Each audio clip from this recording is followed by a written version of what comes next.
Welcome back to another episode of the Higher Love with Megan podcast, talking all things holistic health and mind, body, soul, healing and expansion with me, your host, Megan Cooper. In this episode, I talk to Tatjana Lucia, a coach, hypnotherapist and dear friend of mine. Tati's work intertwines tantra, sound healing, hypnotherapy, embodied movement and mindfulness, all as powerful ways to uncover, explore and meet your most authentic self and radically transform your life. She guides others on a path of uncovering all that you hold within, deep diving into all aspects of the self, understanding and establishing a deeply healing and nourishing relationship with the emotional, mental, spiritual, sexual and physical parts of your being, with you as your own inner healer. In this podcast, Tatjana and I discuss meeting yourself exactly as you are, across a range of topics from self-talk, creativity, joy and play, and dismantling our subconscious beliefs and programming to open up fresh possibility within our lives and invite in all the love and abundance that we truly deserve. Okay, my love. Well, I'm so excited to have you here. So thank you so much for recording this with me today. Thank you. I'm so happy to be here. So I thought that I would just start off with how we met, which was several years ago on a women's feminine embodiment tantra retreat in Italy. What a beautiful retreat that was. And there was one particular afternoon where we did an incredible exercise all together, where we all sat around in a room and there was a stool in the front with a little altar and we were all naked. Yeah. And we all read all of the bad, negative self-talk that we had been saying to ourselves inside our own heads over the last 24 hours. So we'd had an exercise to write all of that down and then to write the opposite of that. So effectively writing a love letter to ourselves.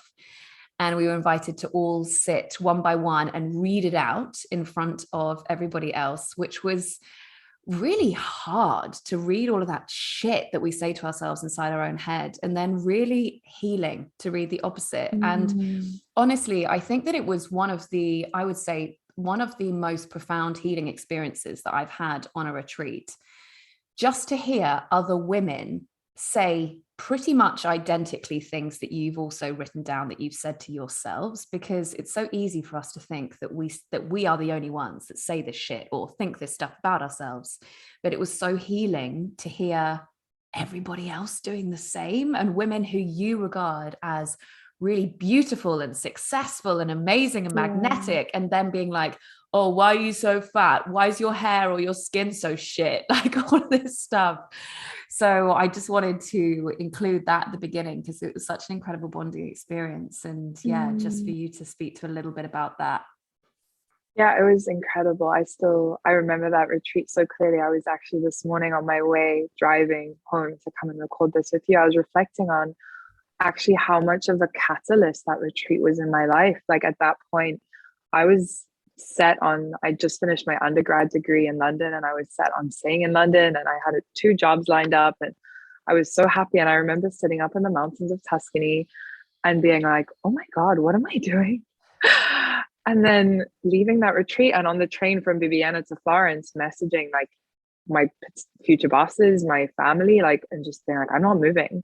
I'm leaving London. Like I can't. And it was such a big catalyst. And I think it was that connection to that feminine and that softness and the ability to drop into our body's wisdom and this deeper knowing of this is actually what I need to be doing versus this is what I've been conditioned to believe I should be doing. And I think that exercise in particular, but that whole retreat was such a beautiful doorway into me understanding my own conditioning. And that exercise of sitting there and hearing all of these women kind of speak such similar stories and have such similar negative belief systems that were operating for them, that were in essence making them miserable and sad in their day-to-day lives, was incredible. Because I think you don't realize something until you can kind of objectively take a step back and see it not just playing out in your own self, but playing out in all of the people around you, and then being able to look at it and be like, wow. And I remember we did another exercise right at the beginning the comparison versus celebration, where we were asked to kind of move around the circle and go up to a woman that we saw something about that we really admired, like, I think you have beautiful eyes, or I think you have a beautiful body, and go up to them and actually say that, versus, oh, she has such a great body and my body isn't as beautiful, and comparing yourself instead of doing that, celebrating what you think is beautiful about her. And I remember doing that and having women come up to me and compliment me or celebrate parts of myself, like the parts of myself I hated the most. They were suddenly coming to me and being like, as soon as you walked in, like, I just celebrated your nose or your hair or whatever. And it was just incredible, because it just reminds you that if only we could see ourselves through the eyes of another person just for 1 minute, I think our whole world would look so different. And our whole, the way that we engage with people, the way that we engage with ourselves, we're so incredibly talented and gifted at being critical and at nitpicking all the bad stuff, as opposed to really looking at the beauty that we hold and the wisdom that we hold and all of these things. And all of it, a lot of it does come down to, I guess, the subconscious belief systems that were created when we were little and how those are playing out in our lives right now. So it's not our fault. It's not like we're doing it on purpose. We're basically being driven by a program that is embedded in our subconscious mind that we have no control over, and we a lot of the time actually can't even fully connect to or understand, because it happens on such a deep level that it's almost impossible to be aware of. Wow. Yeah. Thank you so much for recalling the celebration over comparison. I'd actually completely forgotten about that exercise. It's something that I try and practice myself in terms of celebrating over comparison, but I forgot that we had done that in real time, of going up to one another and actually celebrating. And it was really encouraged for us to create that within our normal life. You know, if you see someone walk into a cafe and you love their outfit, being like, oh, hey, I really love what you're wearing today. Because doesn't it just make your day when someone says stuff like that to you, like a random stranger? It really does.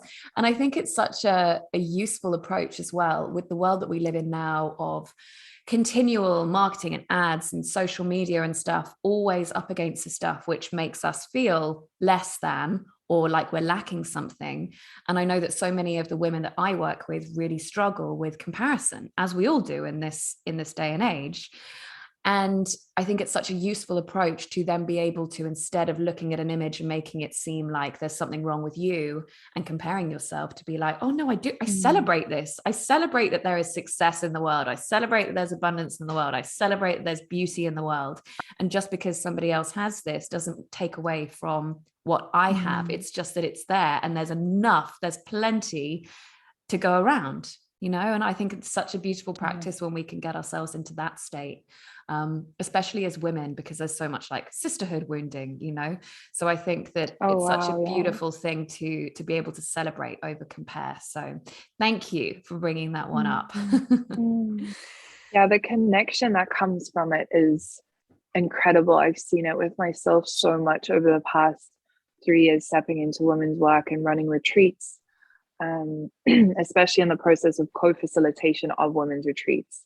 A lot of stuff comes up, and a lot of sister wounds came up when we were first running our retreats here in South Africa, and now working with different sisters of mine and kind of facilitating retreats on a more global scale. And it's been beautiful, because you realize that we are constantly comparing ourselves to other people, and we have been so deeply ingrained with this competition. Like, we have to be better than everyone, and we need to be the best and the most beautiful and the most intelligent and the most successful. And it's exhausting. It's so exhausting. I look at myself sometimes even, and I'm trying to do a million different things at once and accomplish like impossible tasks and to-do lists that feel never ending. And I always, whenever this happens, I take a step back and I'm like, what is my why? Like, why am I doing this? Is this coming from a place of genuinely wanting to birth this project or get into this hobby or do whatever? Or am I doing this because it's what I've been told I need to do to be the best, the most beautiful, the most successful? in this field or in my friendship group or whatever, and you realize how much of what we do is not coming from a soul desire to actually doing that. It's coming from pressure from the outside of feeling that if we don't do that, if we don't lose the weight or get the job or spend time with a friend, we're in essence not going to fit into society and we won't be seen as being valuable. And that is, it's really sad, but it's also beautiful in a way because it's all created by our mind, which means that we can in essence also recreate that reality by embodying and implementing a different perspective on life, which has been so beautiful in my own process and my own journey of being like, you are enough, just who you are in this moment in time. What you bring to the world, what your heart brings to the world is so much more valuable than any degree, than any amount of money. And that actually when you're acting from a place of love and alignment, abundance will come into your life in so many ways. And that's not just money. It can come in relationships. It can come in health, in joy. Like abundance is so much bigger than having monetary success.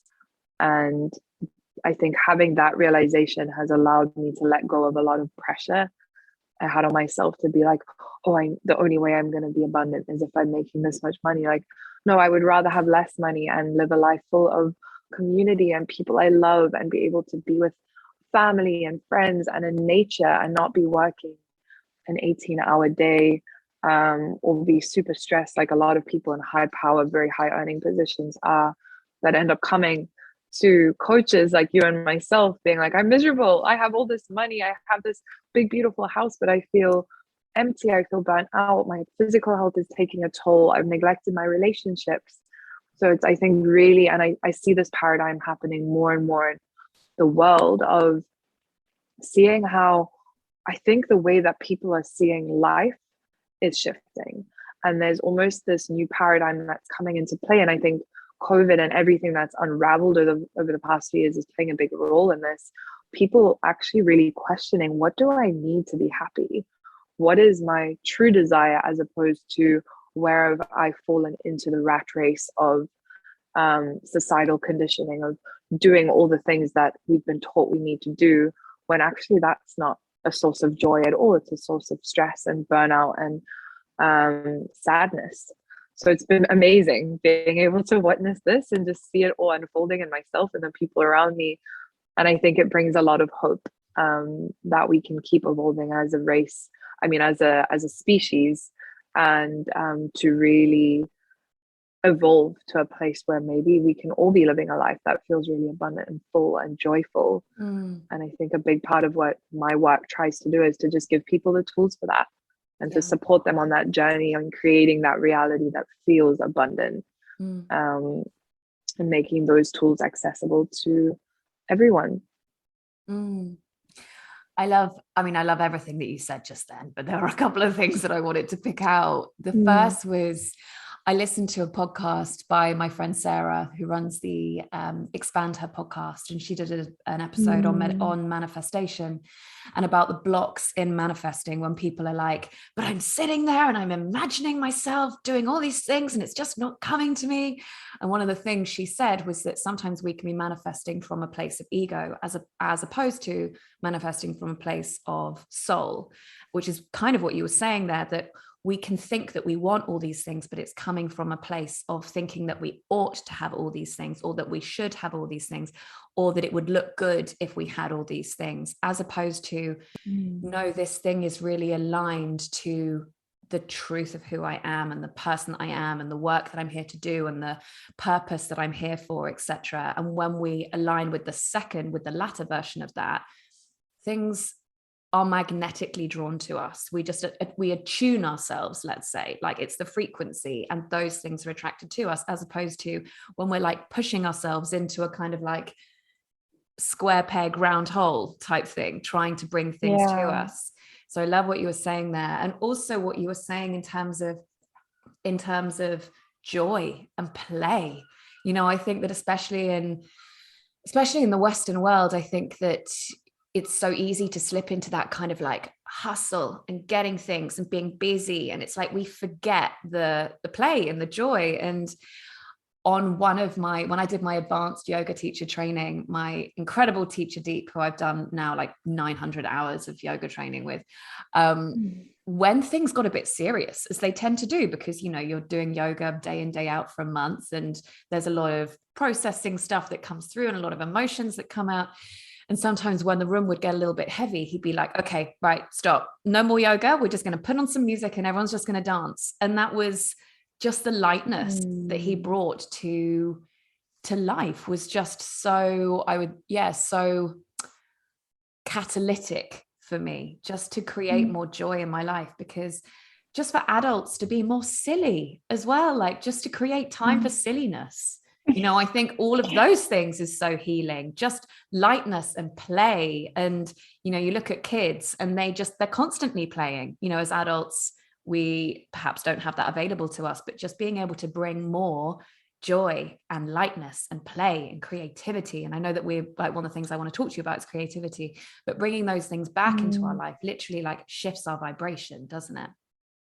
It's incredible. So I get like full body goosebumps, because as soon as you're speaking about playfulness, I was thinking about basically a year ago, it was on the 1st of January. So a little under a year ago, I was sitting on the beach up the east coast of South Africa, and I just gone up the east coast with two of my best friends. And they were, I don't know what they were doing, but I was sitting on the beach, even though the beaches were technically shut because of COVID, but I found a little nook and I was adamant, I'm going to sit on the beach, I'm going to meditate, I'm going to set my intentions for this year. And I was sitting on the beach and I was journaling. And one of the biggest things that came through was just play. Like, stop seeing things to be so serious and just drop into playfulness. So I kind of just anchored that into myself. And then I walked back up from the beach. And as I was walking up from the beach, my friend who was with me, he'd just woken up from a nap, and he came down and he was like, let's go swimming. So I was like, okay, cool, let's go swimming. And for the next hour, it was a beautiful moment in time. I don't think I'll ever forget this moment. The sun was setting over the ocean, and we were just like running up and down this beach, screaming, laughing, diving into the waves, pretending to be like dolphins and whales and seals. We were going so wild and crazy that he got a nosebleed, because we were just like really going for it. And it was the first time in so long that I'd felt this pure joy of just like, for an hour, I wasn't thinking about like work or anything. It was just that deep moment of connection and of being.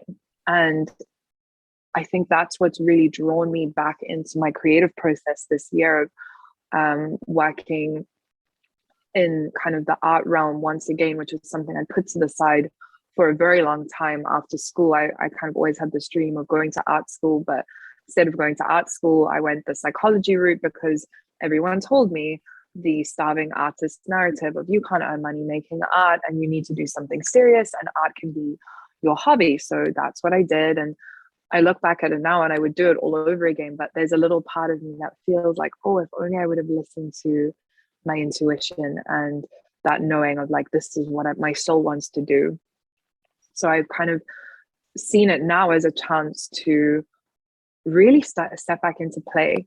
And I got back home the other week to South Africa, and I had my little studio at home where I was making my ceramics.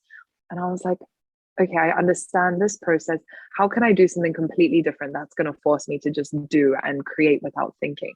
So I started painting, and for hours I was just sitting like naked in my studio, throwing paint at a canvas, like painting all of these random things. And it's crazy how as soon as you open that door, you just suddenly start to almost like snowball, and all of these ideas come, and then you're like bringing together things.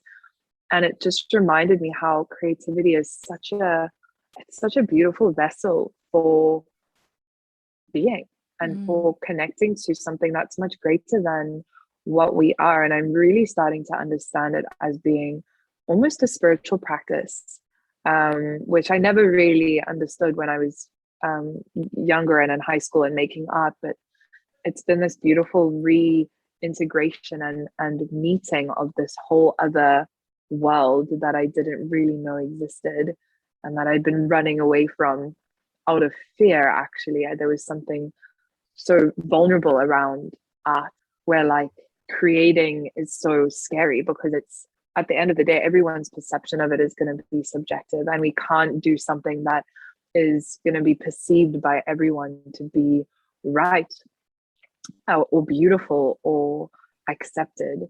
And I realized I was more comfortable speaking about my trauma, like the deepest, darkest depths of like what I've been through as a person, what has brought me onto this path, on Instagram, on like posts, with people.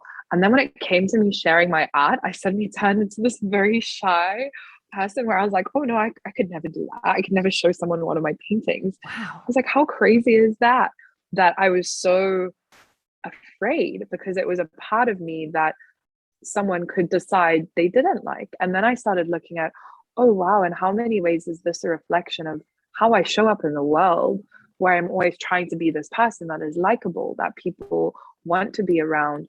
And then realizing that actually like our creative process in art is such an incredible reflection of the human experience. Like when we are truly being ourselves and creating the art that we really want to create, or embodying the person that we really are on the soul level, there's going to be people that don't like us. There is going to be people that do not resonate with us, but there's also going to be people that are even more drawn to the realness of who we are. And you know, then when someone comes into your life and into your field and they connect and they resonate with you and you're embodying that truth, that's someone that will probably stay for a very, very long time, because they are there for you. They're not there for the idea that you've created you to be. And that's been such an incredible process to go through, to realize it's all just really a reflection. And it's been beautiful. And I think that kind of feeds beautifully into the manifestation piece of, you're not going to attract much abundance into your life when you're not aligned with your truest self, when you are manifesting from a place of ego, because that's not what you want. That is what you think you want and what you've been told to want. And I really started looking at that in all my manifestations of a partner, of a career, of all of this, of like, what do I truly want versus what has society taught me to desire? And that is like, I'm pretty sure we could probably record about 1,500 podcasts on that. Completely. But it's been beautiful. Yeah. It's been beautiful. I love what you were saying, the way that you were talking about creativity, about it not being this thing where just some people are creative, some people are arty, some people are musical. And that's the conception that we have, you know. So there are so many people out there who don't do, probably myself included, like I don't spend enough time being creative, I suppose, I think you can live a creative life, but I think actually then dedicating time to do a creative practice, they're kind of slightly different things. But there are so many people out there who perhaps would want to play music or create art or whatever, but don't, because they're worried about the reaction of people, of it not being good enough, you know. And it's like, that's the attitude that we bring to our creative practice, or even our spiritual practice, like yoga or meditation or whatever tool it is. So many people shy away from these things because they're like, oh, I'm not good at that. Or, you know, when we can actually step beyond that, and this is something that I've spoken about with clients before, who are really like, you know, I just want to write, but I don't want to have to, you know, share it. It's like, well, why don't you just do it for you? Why don't you just do something like that, but not worry about the reception, not worry about whether it has to be good or not, but just do it because it flows out of you. You know, like Julia Cameron in The Artist's Way, and there's so many books about creativity, of always saying like, everyone is artistic, everyone is creative. It's kind of like, it's our birthright. But as soon as we start judging it, then that's when it kind of saps the joy out of it, you know, type thing. And I've got a friend who's a musician, and I've had a conversation with him about this, and he was like, everyone is musical. Obviously you have people who are tone deaf, who literally can't distinguish between notes and stuff. And obviously that's a bit of a challenge in the area of music. However, everybody is musical, and everyone can move, for example, and everyone can dance. It's just that we judge ourselves to be bad at such things. So I love what you were saying about that, of creativity as a spiritual practice, as like a place of devotion for yourself, a time for you to get in flow with whatever's coming through you to get in flow with whatever energy is out there for Yeah. you. You know, I love what you were saying there. Yeah. I think it's also beautiful because when you look at it in that way, it's like when you meditate, you're not meditating for anyone else. You don't run out to the world after you meditate and you're like, hey, world, this is what came through in my meditation this morning. Because it's for you. It's not for anyone else. And I've really started seeing creation in the same way of like, do it for you and do it in a way where you're also not comparing yourself to other people. I always remind myself whenever I fall into that trap of like, oh no, this vase I've made is not beautiful enough because someone has made it better. Or I've just started oil painting and I'm looking at other artists who are oil painters and I'm like, oh my gosh, I feel like a 3-year-old child painting with like my fingers when I compare my work to this person. But what we forget is that that person has been probably doing it for a much longer time than you, in the same way that we get in yoga class. Maybe we've never done yoga before and we're watching the yoga teacher and we're like, oh no, I'm never coming back here. I'm clearly just not talented at yoga. Look at her. She's got her leg behind her head. I can never do that. And it's like, you're not reminding yourself of the fact that that person also started somewhere. That yoga teacher has maybe done 900 hours of yoga teacher trainings. That person who just sat in meditation for an hour without moving a muscle has maybe been meditating for 20 years. And that person who just painted this incredible lifelike artwork of their dog is maybe been doing that for 30 years and has been practicing. And there's so much freedom that comes in that, and being like, we are all just on our own journey. Wherever you're at right now is beautiful, and you don't have to be constantly looking at everyone else. And it's hard, especially I think for our generation, with social media being so embedded in our day-to-day life. And I've actually started now, I delete the Instagram app off my phone when I'm not using it. I will literally go on. I've got, obviously, because I use it for my business, I know Mondays, Wednesdays, Fridays, I do my thing. I go on there, I reply to DMs, and then I delete the app. And I'm like, I'm giving myself 2 days where I do not need to be comparing myself to other people. And when I do go on, I've filled that space with people who bring me joy and who inspire me. If there is someone there that is robbing my energy, that is allowing me to slip into that comparison, I remove them. It's not that I don't love that person. I've removed some of my closest, dearest fellow coaches and space holders from my Instagram, not because I don't value their work or think they're incredible, but because they trigger me a lot, because I'm seeing, oh, she's launched another course. She's running another retreat. Her course is sold out. She's just signed on 500 new clients. Oh my God, what's wrong with me? Why am I not doing these things? And just realizing that we're all on our own timeline and we are all doing our very best, and that you need to create a space for yourself where you feel okay to play and to be, and to not fall into the trap of constantly comparing yourself to everything and everyone around you. I actually just thought of something. I went and did Byron Katie. I don't know if you know her work. She's incredible. I went to do the School for the Work. It was actually the first like spirituality seminar I ever went to. I went with my mom when I was 19. It was incredible. And one of the most beautiful things she said in the seminar, make peace with mediocrity. And obviously that can be perceived as being like, be okay with never doing your best, but it was, be okay with not being the most beautiful person in the room. Be okay with not being the most intelligent person in the room, because there will always be someone out in this world of 7 billion people who does something a tiny little bit better than you. Even the most intelligent researchers at Harvard University are probably looking at someone else and being like, oh my gosh, they just published this paper and I'm not good enough. So once we make peace with the fact that we are perfectly and perfectly ourselves, that is incredible, because that is where freedom lies.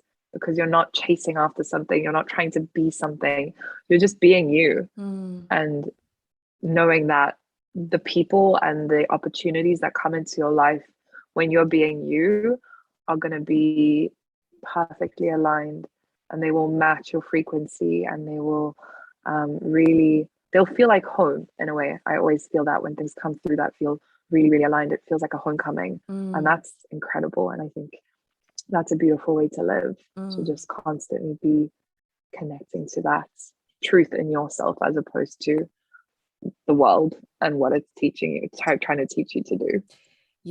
That's so beautiful, because if you look at things like, if you look at any leadership coaching or motivational speakers, it's always like there's no space for mediocrity, don't accept mediocrity in yourself, etc., which means that we're always, and there's a kind of time and a place for that way of thinking too, because it means that we're always pushing ourselves and always looking to grow, etc. But I think that it's that balance there of perhaps recognizing that you are enough and then going after what you want, which reminds me of something that Brene Brown said in a podcast that I was listening to once, which really, really resonated with me, of kind of talking about, well, how does that work in real time? Because if we're always just accepting ourselves for the way that we are all the time and we're always enough, then how do we ever want anything else, etc.? But what she was saying is that wanting something else or desiring something else or looking to grow comes from a place of deep acceptance for exactly as you are right now, knowing that that's enough, but knowing also that it's okay to ask for more or to want to go in a different direction, to make yourself better. And she was talking about it, I think, in the context of body image and weight loss and fitness and stuff, because so many people approach fitness from a place of, I don't look okay now, or I'm not okay now, this is where I need to be. So therefore, body image is always coming from a place of lack, as opposed to, I love my body and I'm just desiring more for myself. I want to feel more healthy. I want to feel even better in my body. Just accepting ourselves exactly as we are. And that is the hardest thing to do, I think. But once we can get that, it just allows exactly what you're saying, that liberation within ourselves, that it's okay to ask for more, but it comes from this really grounded, deep place of self-knowing and self-love. No, it's beautiful. And I look at it even in the realms of like our work or our intellect or our creativity. It's like, I am enough right now, but I think as human beings, we have an innate desire to grow and evolve. As human beings, we want to be moving forward and changing and expanding. I think that's part of our true nature. And it's so true when you look at, okay, I am doing this degree, not because I have to, because I feel like if I don't do it, I'm not worthy of teaching or working with people. No, I'm doing it because I want to expand. I want to be better. I want to be of deeper service to the people around me. And the same, goes for your physical health. For a long time, I was doing things from a place of wanting to fit a mold or an image. Whereas now it's like, no, I want to go to the gym, not because it's about a physical appearance. I want my body to feel strong. I want to run a 10K, not because I think I'm going to burn however many calories in that 10K. No, I want to do it because it means I get to run in the mountains and be with my friends and connect to the land. And just realizing, and I think it comes back to this, what is your why? Why are you doing it? Where is that coming from? Is it coming from a place of fear, of not being enough, of not being worthy, of being rejected by other people? Or is it coming from a place of love for yourself, for your body, for your work? And I think if we can start to cultivate more of a nuanced awareness of what your why is, and then act from a place of love as opposed to a place of fear, oh my gosh, everything changes then. Everything changes. 100%. I went on a silent meditation retreat when I was 25, and I remember turning up and they said, okay, so the rules are obviously no talking, no journaling, no reading, no exercise. And I was like, sorry, no exercise? And like, I went up to one of the assistants and was like, okay, so you don't get it. I have to run or work out like every day. So I think that this rule just shouldn't apply to me, type thing. And she was like, okay, well, just don't work out or exercise for the first 3 days. Just sit and just see how you feel. If on the third or fourth day you really need to run, then fine, go for a run, but just sit with it all for the first few days. And I realized within that space of time that the reason that I was wanting to run or work out was because it was coming from a place of, you will put on weight if you don't run. And actually that just created such a big switch in my head of my approach to body image, my approach to exercise. And also with my meditation practice, I was really struggling because I hadn't done that much meditation. And of course, me being a very all or nothing person, taking myself straight to a silent meditation retreat, I was struggling and my brain was all over the place. And I spoke to my meditation teacher who was leading the retreat, being like, I just can't focus. My brain's all over the place. And he said, okay, well, try it this way. And in the next meditation sitting, I did exactly that. And then I went up to him at the end and was like, oh, that was so much better. My brain was really, really calm in that one. And he was like, and just gave me like nothing back. And I realized in that moment too, that what I wanted was the reassurance, was the validation. I wanted someone to literally pat me on the head and be like, oh, well done. You're such a good meditation student type thing. So I think it just feeds into what you're saying of like doing things, just knowing that whatever we do is enough and not needing that validation from anybody else, and doing it from a place of deep acceptance and deep self-love. I would love to move on and talk to you about subconscious belief systems, because I know that this is an area that you have really, really lent into in your work and in your own healing. And obviously you practice as a hypnotherapist. And it's an area too that I am passionate about, in that I've begun to bring subconscious belief systems a lot more progressively into my coaching, and also now as an EFT practitioner. And I know that there is a lot of crossover between hypnotherapy and EFT. And I have certainly discovered that in coaching or in any type of kind of healing modality, I think that we approach the conscious mind a lot, 99% of the time, right? But so much of our patterns, so much of our behaviors are actually underpinned by our subconscious beliefs. So if we are not looking at the subconscious at the same time as we're looking at the conscious, we're going to be potentially tripping up over the same old shit and attracting the same old stuff and creating the same patterns in our life. So can you talk a little bit about the way that subconscious work came to you and how that has worked for you now, what it's opened up for you in terms of your relationships and your work? I'd love to go in this direction now. So I first started kind of connecting to this work through a woman called Lacey Phillips. She has an online community called To Be Magnetic. And that was the first time in my adult life that I had connected to hypnosis. I had actually done it as a very, very young child. I used to suck my thumb, and I remember through hypnosis when I was about 5 or 6 years old, I managed to stop sucking my thumb. So I'd always kind of had an openness, and I was very lucky to have a mum who is very into kind of alternative ways of healing, and also does a lot of spiritual work and self-development work. And I started doing Lacey Phillips's workshops, and I was so blown away by how much stuff was coming up for me, especially around my love and my relationships, holding a lot of trauma around my relationships with men, especially stemming from a really, really young age, having experienced abuse as a child. I carried a lot of shame, a lot of trauma around my sexuality and around love. And as a result of this, I had this tendency to attract relationships that very much mirrored the dynamic that I'd had with that person in my life, who was a very close person, not a family member, but someone who I spent a lot of time with in the early years of my life. And they were actually mirroring this relationship that I had with this person. I was attracting men that embodied a lot of the same energetics as him, that had a lot of the same characteristics as him.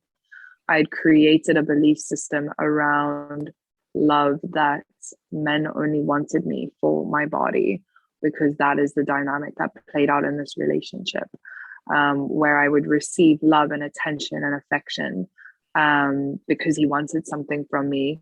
And then as soon as he got that, he would just leave me there, and I wouldn't get any sort of attention. And I started actually manifesting this kind of dynamic in my later years. I got into my first relationship when I was 16, and from there on for about 7 years I was in back-to-back relationships where this dynamic was playing up in different ways. So it wasn't necessarily only to do with like sexuality and them wanting my physical body, but it was this dynamic of they wanted me to do something for them or to be a certain way. And as soon as they got that, they would withdraw their love and they would go and do their own thing. And for a long time, I was in the victim role and I was blaming them for being bad people. And then when I was living in Bali about a year and a half ago, I suddenly was just, hypnotherapy just came into my field. Suddenly I was meeting people like 3 days in a row who had just gone to hypno or were going to hypno session. It was coming up on like my phone on Instagram, like random people were speaking about it. So I booked a session and it was life-changing. In the space of 3 or 4 sessions, I had like unraveled so many deeply embedded beliefs around love and the way that I relate, and of not being enough, and of feeling like I always had to do something to get people's love, like just being me wasn't enough of being loved. And it's completely shifted the way that I interact with people, and it's completely shifted the capacity I have to communicate my needs and desires. It's shifted my self-worth of really knowing that I am worthy of receiving the love that I know that I wish for and that I yearn for. And it's been incredible to see how much that has affected the way that I relate with people, the way that I'm dating now, the way that I'm communicating. A couple of years ago, I would have done a lot of things that I would no longer do. If someone doesn't put energy into me now, I don't engage with it. And I let things go. And I've stepped out of that energy of chasing after things, because if I don't chase, they'll never come to me, and realizing they will come to me. If I am just sitting in my truth and doing my thing, and I'm aligned with myself, whatever is meant to come to me will come to me. And a lot of that knowing has been instilled in me through the hypnotherapy. I then, very shortly after getting into this work, did a training, 2 trainings actually. I did one with an institute in America, which was very clinical and academic. And then I did one with a healing center in Bali, and it completely changed the way that I work with people. And similar to you, I've integrated it into my coaching, and the shifts that I see in my clients, the realizations where they're like, oh my gosh, I cannot believe that this single event that happened when I was 3 years old or 4 years old or 6 years old has actually created this program that is just playing on repeat, and that is just showing up in every part of my life. And just seeing what happens after 1 session, after 2 sessions, usually after 3 sessions, people are like, I can't even believe that used to be my reality, kind of thing. And a lot of people, I think, have a lot of fear around hypnotherapy because they don't know what to expect. And we've been, I guess, by mainstream media and by TV shows and that kind of thing, we see hypnotherapy as this, like, someone goes on a stage and the hypnotherapist is like, bark like a dog, and then the person's like, woof, woof. And we think that that's what happens in hypnotherapy. And I think actually the biggest task that I usually have when someone comes is to explain to them actually what hypnotherapy is and the way that it works, and that it's actually no different from doing a guided meditation, and that at no point they're going to be unconscious or unable to control themselves, and that it's actually this beautiful way of using a current belief or an emotion that you're feeling, like, hey, at the moment, like, the biggest thing in my life is I don't feel I am enough, and then diving into that belief and finding the first time in your life where that belief was created. So for most people, that will be jumping back to 3 years old, 4 years old, 10 years old. It'll be a memory from childhood, because we create all of these subconscious belief systems from the day we're born to roughly around the age of 12 is kind of the part in our life where we create these imprints. And we'll go back into that memory and we will reprogram it so that that version of that person can process the emotions and can relive that event in a way that they are experiencing an outcome that is empowering and that is connected to their truth. And a lot of the time, the reason we are triggered, for example, I was working with a client the other day. She got really, really triggered when her boyfriend leaves the house. and he doesn't say goodbye to her. She was like, I don't understand why I get so triggered by this. It makes me so upset. And we went back and we realized, oh, there was an event that happened in her childhood where someone left her without saying goodbye, and she was devastated. But that 5-year-old didn't have the chance or the space or the safety to process those emotions, and instead trapped those emotions. And those trapped emotions were what were being triggered every time now. So every time the boyfriend left, she was feeling those same emotions as 5-year-old was. So we do a lot of the part of the hypnotherapy process, the way that I work, is going back to that event and creating a safe space for you to process those emotions, to let go of that. And most people who work with trauma are very much, I think the general consensus in research now is that trauma is a storing of emotions in the body. It's trapped energy that hasn't been moved because of a lack of safety. And that's what we're doing really here. We're processing emotions, we're reprogramming on a subconscious level events, and that is then carried forward into your future reality. So that something like I am not enough suddenly doesn't feel like it has that power or that control over you anymore, because you know you are enough and you've let go of that belief. And it's incredible. It's really incredible work. Yeah. Understanding trauma, working with trauma, it is so powerful, isn't it? Because you just realize that these events or these traumatic memories or these programs that have been created out of these traumatic memories, they're just like open loops in the brain, right? It's like the brain hasn't moved on from that event. It still thinks in some kind of small fraction of your brain that event is still happening because it never received resolution.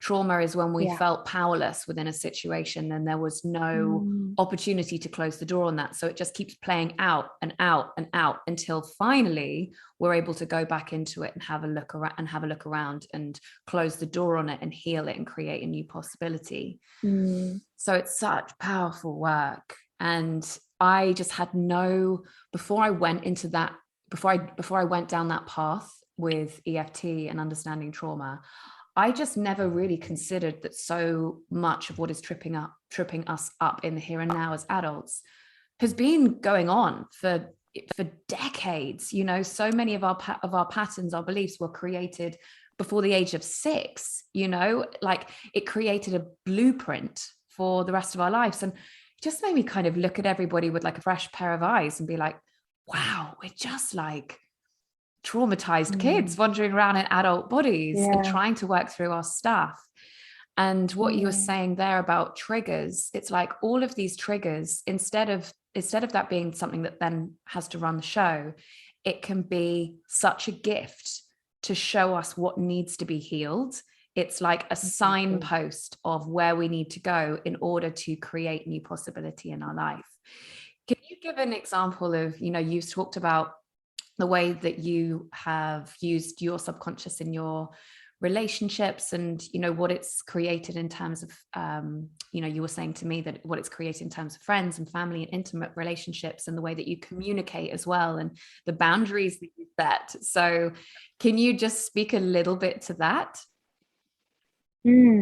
So I can speak to that for sure. I'm like, my brain actually just suddenly got like overwhelmed with all of these like different things. For a very long time, because of the traumatic experience as a child, and just gonna go on a tangent here quickly, with a lot of people, when they think of trauma, they think of it has to be something that is like a profound, almost like near-death experience or life-threatening event that's happening, which is referred to as big T trauma. But then we have little t trauma, which is something as simple as being dropped off at school as a 3-year-old and not wanting mum to leave, and mum leaves. That is traumatic for a child, because what we don't realize as adults is that the way that the child's brain perceives that is so vastly different. For us, we're like, we're leaving you at school, we'll be back in 3 hours. But for the child, it's like, my caregiver is leaving. I've asked them to stay, they're not staying. Oh my God, and it's panic. And that child will store that memory. And that could in future years result in abandonment traumas. And I know a big part of my abandonment wound comes from the fact that I had incredible parents, the most kind, loving, and supportive parents in the world, but they worked really really hard when I was a child. They started their business literally a month before I was born. My mom gave birth to me, and she was literally the next day handed me over to her secretary, and she was working. And she is a powerhouse woman. She's incredible. But they left a lot. They had meetings when we lived in South Africa. They were traveling to Germany. And I remember standing there as like a 5-year-old with my little brother, looking out the window, crying because we didn't want my parents to leave. And I think I always remind my clients of this. You do not have to have had a really hard childhood to be carrying trauma. You could have had the most incredible upbringing with the most loving, caring, present parents, but you may still be holding trauma. And that may not even be trauma from that relationship. It can be trauma from being bullied at school, from not being included. It can be maybe a relationship with a sibling or a teacher, or so many things. And I just wanted to tangent on that because it's really important for anyone who's listening who maybe feels like, oh, I do have these patterns that come up, but I had such a great childhood and I had such loving parents. And I think it's easy for us to almost feel shame around the fact that how dare we hold trauma because we've had such an easy life and it hasn't been hard. And like, look at people who have lost parents or have had abusive caretakers or haven't had the same upbringing that we have, and they're doing fine, they're doing great. How dare we feel like we've got? But it's again a reminder of don't compare yourself. Totally. And that really speaks to me, because I remember speaking in Bali to a mutual friend of ours, Gabby Francis, who we both love very, very much, who works a lot with trauma. And I remember saying to her, like, well, nothing bad's ever really happened to me. But like, there was this one time, like, when this happened and this happened and this happened. And like, they weren't major events, but like, it was just like consistent stuff as happens in life. And like, she was kind of sat there with like her jaw open being like, babe, this is big stuff in terms of like little t trauma. It's just a build up of stuff over a long period of time. And she was like, it's okay for you to carry shit and carry beliefs around this, because to a child, to a young adult, those are big things. So I love what you're saying there of like giving ourselves permission to actually be carrying stuff, even though in inverted commas bad things might not have happened, type thing. Exactly. And it was a beautiful reminder to myself, and I always remind my clients of that too, that again, don't compare yourself. It's your own thing. If you have unresolved trauma because of something that someone else may see as insignificant, doesn't matter. It's not their place to pass judgment. And that's something that was a really big part of my journey, and kind of seeing how, for example, like that abandonment wound that was acting up from my childhood with my parents resulted in me becoming overly self-reliant and almost having this like wall and barrier around my relationship with my parents. We always got along really well. They were incredible people in my life, have been nothing short of supportive. But for the majority of my teens, I always felt this resistance to spending time with them. I didn't really want to be with them. I would much rather have been with my friends. And I think that's normal, but I always knew there was this underlying thing there that I didn't understand. And it was through the hypnotherapy that suddenly I realized, oh my God, like I feel resistance to hanging out with my parents, not because I don't like them, but because I'm terrified that if I let them in again and I let them be such a big part of my life, and I really surrender into being with them and loving them, they're just going to leave me again. And the same was happening in my friendships, and was really showing up in this space of I don't feel safe to let people in because what if they leave me? So this hyper independence, this incredible self-reliance that I'm still working on now. I was literally just away with my best friends for my birthday, and I was saying, it's so crazy. I still feel like I have this like hyper independence. And one of my best friends, she said to me, she's like, I watch you sometimes and you are really self-reliant and you're really good at keeping yourself in your own space. And I have to be extremely mindful, even now, even after all the work that I've done, basically having dedicated the past 6 years of my life to this healing path of being like, oh, I still do that sometimes. And that's okay. It's beautiful. I'm never going to be perfect. And when I notice myself acting from that place of fear, in essence, I'm like, how can I lean into love? What can I do? And maybe that looks like climbing on the couch with my best friend and just like having a big hug, or when I'm feeling resistance to being with family, being like, hey, I'm actually feeling resistance to it because I'm scared, and I'm actually scared of being hurt, and surrendering into that. So it's really changed the way that I relate with people on such a deep level. I am so much more able to speak my truth, to know what I need, and to also set boundaries. For a long time, I never set a single boundary because I thought as soon as I set a boundary, people are going to just be leaving me left, right, and center. They won't want to be my friend if I'm not giving and giving and giving and giving. But actually, what started happening now that I feel and I've healed that wound, I'm able to set boundaries in such a beautiful way and such a clear, open, honest way where I'm just like, hey, I can't actually show up to this birthday or this dinner. I'm feeling super drained. And it's been beautiful because the more that I set my own boundaries and I stay in alignment with myself, the more authenticity there is in my relationships, and the more other people actually have started feeling really comfortable being themselves with me and being like, oh, I actually really don't feel like coming over for dinner tonight. I'm tired. I just want to stay home. And it's been beautiful because in the past, that would have probably resulted in a dynamic and an argument and dispute and people feeling hurt and making it about themselves. Whereas now it's just like, hey, we're just out here. We're living our lives. We're being our most authentic selves. And we're supporting each other and we're celebrating each other. We're celebrating other people's no's. I think that is one of the biggest things I really started implementing. When someone says no to me, I'm like, yes, that is incredible. Like, I'm so happy for you. I'm celebrating your no. And I'm honoring the fact that you are taking care of yourself first. And beyond that, really speaking more to like my relationships with men. And this is in a romantic way and a platonic way. I really spent a lot of time healing my wounding with men through hypnotherapy. The kinds of men that have started walking into my life since moving to Bali and really stepping into that. And when I moved back to South Africa, the quality of my male friendships, incredible.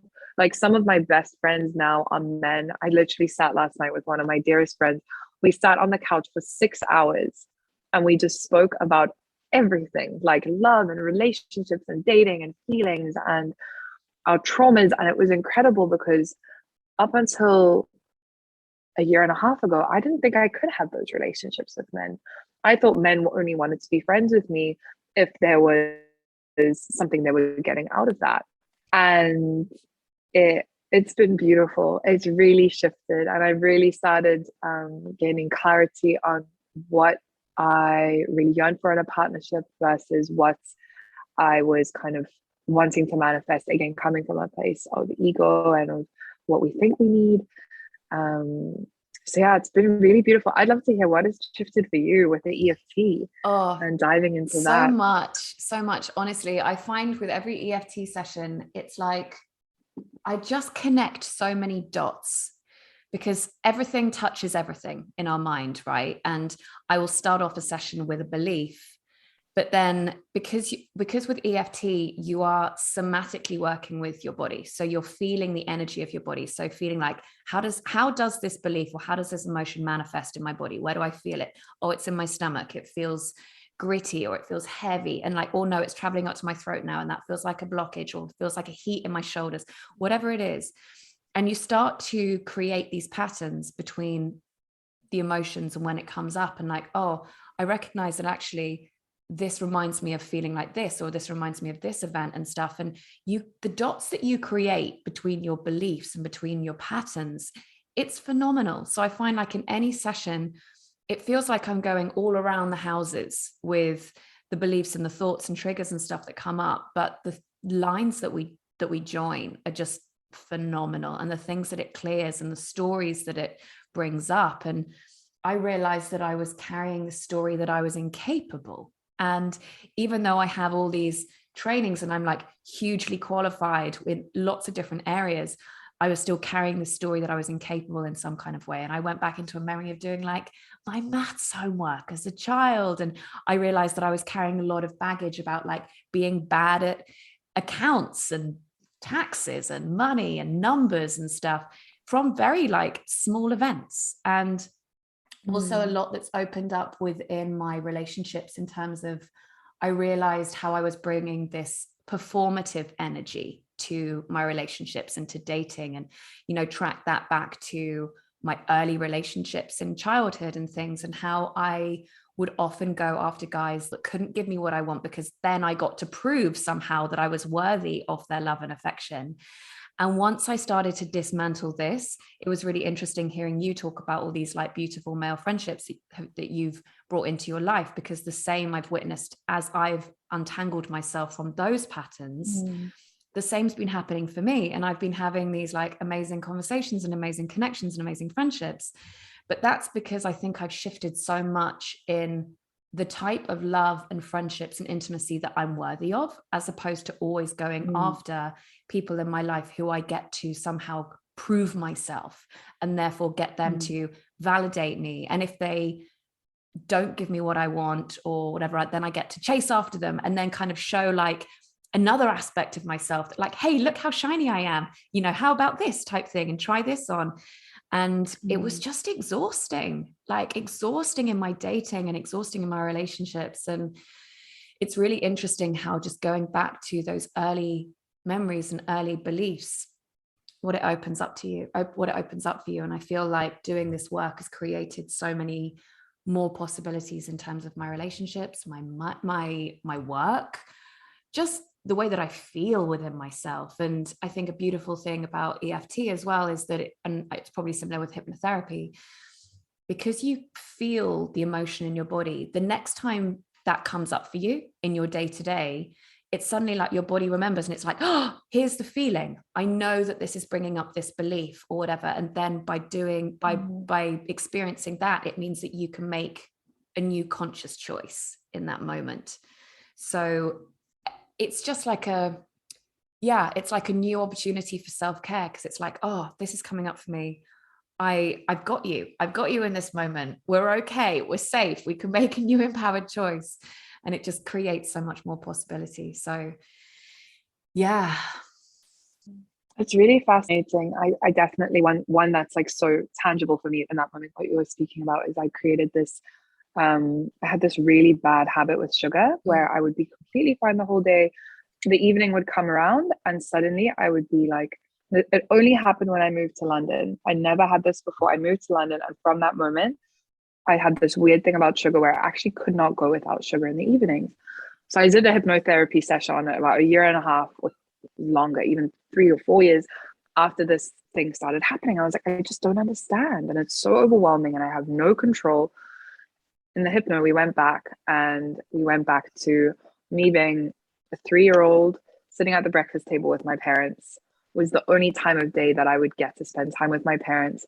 And it wasn't that I created a negative association. I'd actually created a positive association between my dad making me Nutella sandwiches for breakfast, being with my mom and dad, being so happy, feeling really safe and secure, and sugar. So I'd created this belief. All of a sudden I moved to London, I'm lonely, I'm by myself. The evenings was like the hardest time for me because that was when I felt the most lonely. And all of a sudden the sugar craving came in. And it was beautiful because through the hypnotherapy, I was able to understand that and then reprogram that. And now every time that comes up, I'm like, okay, what I actually need is nurturance and self-holding. So I'll go make myself a cup of tea, I'll do a meditation, I'll wrap myself in a blanket, watch a movie. And you just have way much more self-awareness. And I think that is what all of this work has really brought to me, being like, how is this a mirror or a signpost that there's something that needs to be addressed? And looking at also the kinds of people that we are attracting into our life, the kinds of people we're attracted to. I also, as you said, emotionally unavailable men were my forte. And for the past 2 years, I really looked at, why do I keep falling for emotionally unavailable men? And of course, naturally, as we do, having done this work, we're like, what mirror is there here? What is this showing me? And I just realized I am the most emotionally unavailable of them all because I'm terrified. And because of, again, belief systems I've created around the fear of meeting someone and having to settle in one place and not being able to keep moving around and live my dreams and fulfill my purpose. And this kind of separation I created between having love in my life and being able to be successful and live my purpose, and now slowly doing the work to realize I can merge both, and you can have both, and it's possible. And that in itself is beautiful, because again, you step out of being the victim, of being like, oh, I just keep attracting emotionally and a bit. And as soon as I had that realization, suddenly things started shifting. I started dating someone that was really great, and you're suddenly given opportunities to kind of put what you've just learned and integrated into practice. And you can kind of just see it all as this beautiful, fun kind of experiment, and just maintain that playfulness that we spoke about in the beginning. And just keep exploring, always stay curious. Absolutely. I think bringing curiosity to all of this rather than judgment, because I think it's so easy for us to see our shadows or our darkness or our insecurities or anxieties and be like, that's bad, as opposed to, this is really interesting that this is playing out in my life. What is it here to show me? I think bringing curiosity, and then just that endless amounts of lightness and play and joy as well alongside. It has been so amazing to talk to you. Oh my goodness, you're so inspiring and wonderful. So thank you for sharing all of your magic and goodness with me and for all of us. So thank you so much, my love. Thank you. It's been an absolute pleasure, and I'm so grateful to have been in this space with you. And I'm so proud of you for starting this beautiful podcast and sharing all of this wisdom with the world. I'm so happy we met. And thank you so much for having me, Megs. It's been beautiful. I hope that you all enjoyed that beautiful conversation with Tatjana as much as I did. If you have any takeaways or comments, I would love to hear from you. You can contact me via my website at higher-love.com or via my Instagram at higherlove_with_Megan. And do click follow to be notified with every new episode that I upload here on Spotify if you don't already. If you'd like to connect further with Tatjana to hear more about her online workshops and courses, her one-to-one coaching and retreats, you'll find her information in the show notes for this episode. I look forward to seeing you all next week. Big love.